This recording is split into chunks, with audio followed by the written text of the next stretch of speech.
Welcome back to the channel. Metroid Dread in the month of October. $60 is too much. It's too much for a 2.5D title. Crazy. Who's going to spend $60 for a 2D game? You remember hearing that.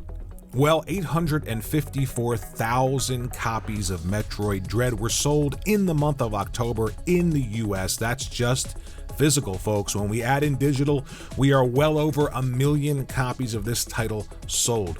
But physically, 854,000 copies in the month of October. In addition to that, and that was my phone going off, excuse me. In addition to that, the Switch is the best-selling hardware platform again, beating out the PlayStation 5 and the Xbox Series X and S. I am very happy about this, not because there's a sales game going on. I'm not rooting for one team or the other, but I love the fact that Nintendo continually bucks every trend. They don't have a trophy or achievement system.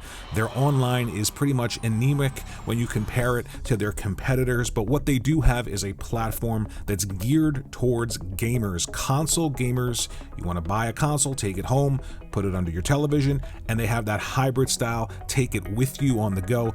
But the reason for this success is because they just make really good video games, and a rising tide lifts all boats. Third parties are having success on the Switch as well. Now, of course, some of these third-party games just won't work on the Switch, and you're not going to get a lot of them, but the ones that you are getting are very good, and you're seeing more and more third-party developers work extremely hard to get those games running on the Switch. This is absolutely incredible for the Metroid Prime series coming, and we know that it is coming, Metroid Prime 4, but there are rumors that next year Nintendo is going to release different Metroid titles throughout the year, maybe Metroid Prime 2, Metroid Prime 3. Now, a very Nintendo thing to do would be to release Metroid Prime and charge $60 for it, then release Metroid Prime 2, $60, and 3, $60. I'm sure if they do that, there'll be a ton of complaints. Personally, I think they should put them all together in one pack, but it is a very Nintendo thing to do to release them separately.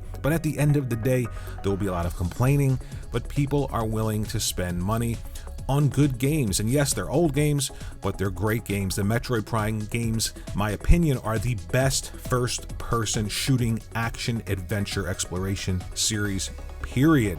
I would love to relive those adventures on the Switch. But it does look like Metroid Dread is a huge success. The return of Samus Aran, she's back, and I couldn't be happier. So let me know what you think in the comment section below about Metroid Dread. Did you pick it up? Have you played it? Are you excited about Metroid Prime 4 coming next year, possibly, or the Metroid Prime collection? And how do you feel about the Switch once again outselling the mighty PlayStation 5 and the mighty Xbox Series X and S?